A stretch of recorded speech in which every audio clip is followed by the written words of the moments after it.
ரோமர் 5:5. மேலும் நமக்கு அருளப்பட்ட பரிசுத்த ஆவியினாலே தேவ அன்பு நம்முடைய இருதயங்களில் கூட்டப்பட்டிருக்கப்படினால் அந்த நம்பிக்கை நம்மை வெட்கப்படுத்தாது. ஆமென்.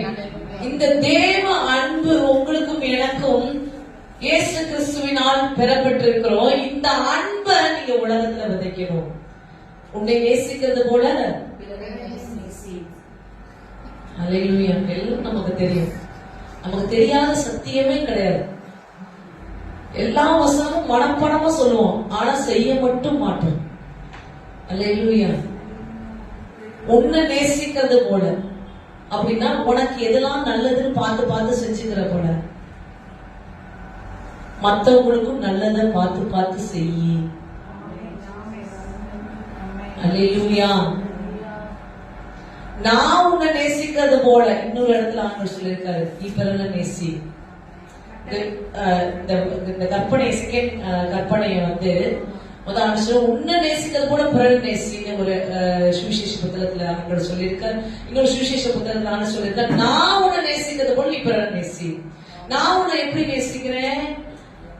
நீ என்ன தப்பு பண்ணாலும், எவ்வளவு நீ வந்து என்ன காயப்படுத்தினாலும் ஏன் நேசம் உன் மேல மாறாம இருக்குது. அதே போல ஒண்ணு சுத்தி இருக்கிறவங்க உன்னை எவ்வளவு காயப்படுத்தினாலும் என்ன பண்ணினாலும் ஓ நேசமும் ஏன் நேசம் போல மாறாமல் அவர்கள் மேல் இருக்கட்டும் என்று. கஷ்டமா இருக்கா? அல்லேலூயா.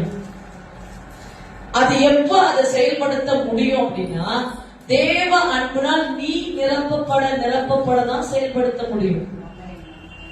அதுதான் இங்க சொல்லப்பட்ட ரோமர் 5:5 தேவ அன்பு எங்கள் இருதயத்துல அருளப்பட்டிருக்கிறது. பரிசுத்த ஆவியின் அன்பு உங்களை நிரப்பதான். அந்த அன்புல இருந்துதான் உனக்கு சத்துருக்களையும் ஸ்நேகிக்க உன்னால முடியும். ஹல்லேலூயா.